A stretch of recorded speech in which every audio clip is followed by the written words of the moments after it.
So it's one of the hottest days of the day, of the week, of the year in the UK at the moment, and I'm sat on the floor in the baking hot sun with this thing. This is the Eskute, the brand new Eskute Netuno Pro. This is the big boy, or the big brother to the standard Netuno. This comes with a mid Befang motor, which puts out quite a lot of power. It doesn't give me, it's got a torque sensor, but I don't actually know what the power it's putting out. I will have a look. I think it's something like 80 newton meters of power, but I'll put it up on the screen for you anyway. It's got a 520 watt hour battery, gives a range of about 80 miles. It's got a Befang LCD screen with full controls on the thumb. It's got a 9-speed rear sprocket, which is an 11 to 32 tooth, so that should give me a better low gear and a better high gear. It's also driven from the mid range, so from the mid, so it should be able to put the power into each gear rather than a rear hub. We've got mud guards. It comes with a stand, obviously front wheel, quick release, full toolkit with all your spanners from 10mm to 17mm, a flat edge, a Phillips, Allen keys. It's got a battery powered rear light. It's got a front light built in. Now I wish Eskute would actually build the rear light in, because you're going to turn the front light on the power controls. Very simple, but you still got to stop the bike to turn the back one on. So please, Eskute, in the future, let's see a little red LED somewhere underneath that seat. You've also got your power pack for charging your battery as well. You've got power assist levels on this thing from 1 to 5. It's got 9 gears, like I said, maximum speed of 15.5 in the UK. It weighs 27.5 kilograms. And it will take a max load of 125 kilograms. Should be all right for this little bit of a belly hang sitting on it. Recommended rider heights between 160 and 200 centimeters. So that's pretty big range really. They're quite tall bikes, the Eskute bike. So if you're quite a tall rider, you're fine. If you're a shorter rider like me, I'm 5'8". I ride it no problems. Denise is only 5'4", 5'6". She's only tiny, Denise, my wife, and she rides one okay as well. But you've got to remember that they're quite a big bike.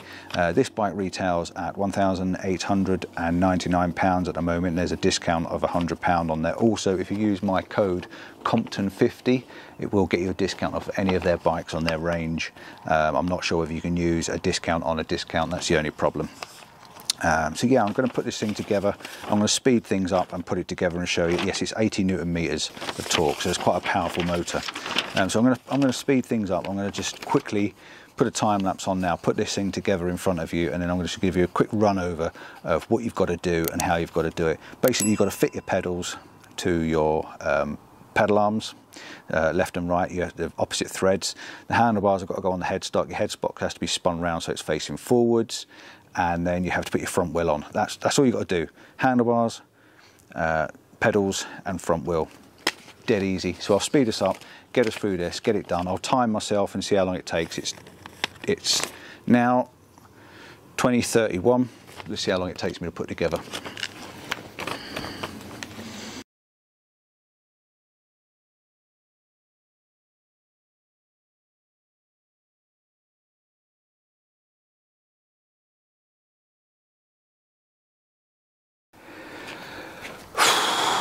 Absolutely sweltering. This is not the easiest thing to do on a day like today, but she's built. There she is. She is made, tied up. I've put the mud guards on so you can see what they look like as well.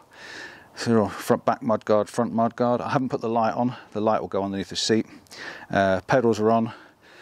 Everything's done. Your keys are attached to the handlebars for unlocking your battery. Yeah, I'm going to bring the camera down now and just show you a couple of the things that I struggled a little bit with. I didn't read the manual, as you know. I've just put it together, but there's a couple of little things I just want to explain to you what you've got to look out for, just in case you come up with the same issues or the same problems as what I did. And one of them, the biggest one, is the handlebars. When I was doing the handlebars, you had to make sure you get them the right way around. So I'm just going to bring the camera down here and show you. Right, so let's get up a little bit closer. Let's start off with the pedals first of all. The pedals have a very small letter on them there, R. That's for the right hand pedal because the thread will go forwards, which is normal.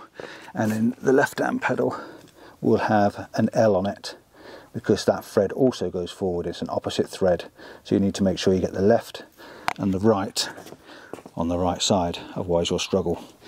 The stand, take these 2 screws out, just take them out the stand, poke them through the holes and screw them back in again and do them up tight. There is an adjuster on there if you need to drop it or lower it, or higher or lower it. The handlebars, right, so what do we have to do on here? Let's come out a little bit for you. So we have to undo the 2 headstock screws on there with the Allen key and spin this round because it's facing back the other way. Don't spin it round because your forks will be facing the wrong direction. You must remember to get your forks behind your brace, okay, otherwise it'd be back to front. Okay, your brakes need to be going forwards, so your brake pad has to be on the back of the forks, not the front. Okay, so spin this round so it's facing forwards. You then got to drop up the handlebars to the top, so you have to undo 4 little screws there. They're all stainless steel. Undo the 4 screws. So one of the problems I had is I took this off and I put it down on the floor, and when I picked it back up again I had it upside down. The 2 at the top are slightly narrower than the 2 at the bottom. Okay, so do remember that the 2 at the top are slightly narrower, so get that one the right way around.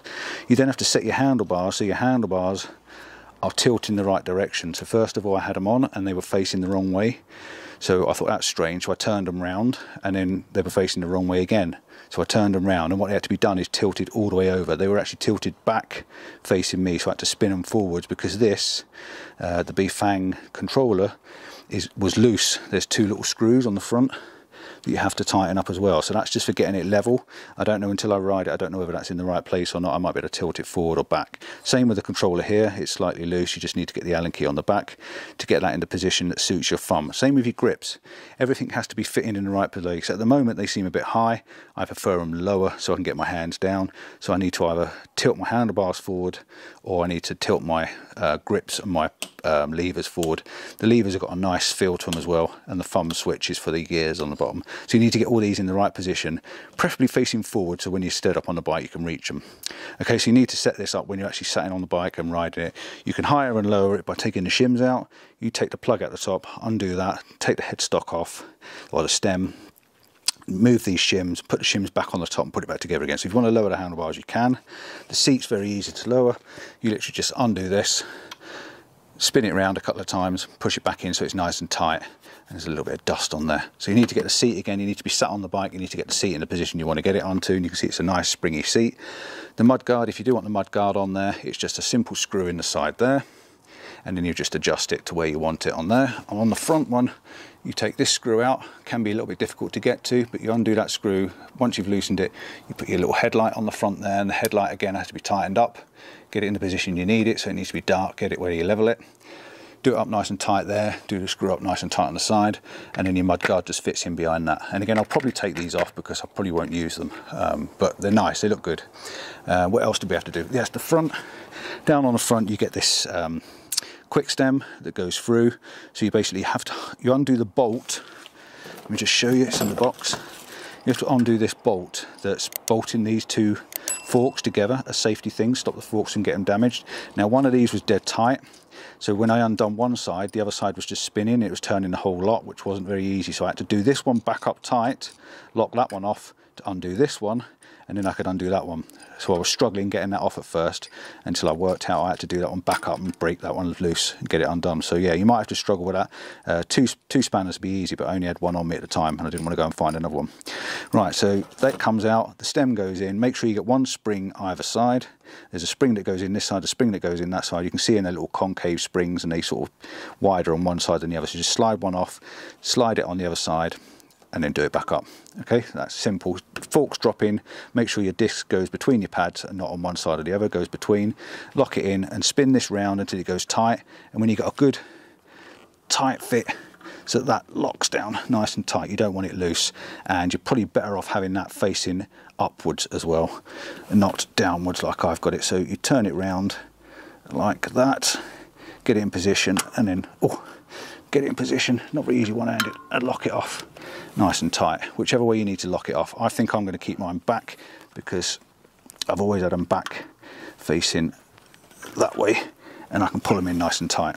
That's why I've had mine. That's it, the bike's done. Easy to do, very simple. It doesn't take any rocket science to do it, and all the instructions are in your manual. If you need to know how to do it, you just look in your manual and it's all in there for you. So I'm going to say goodbye now.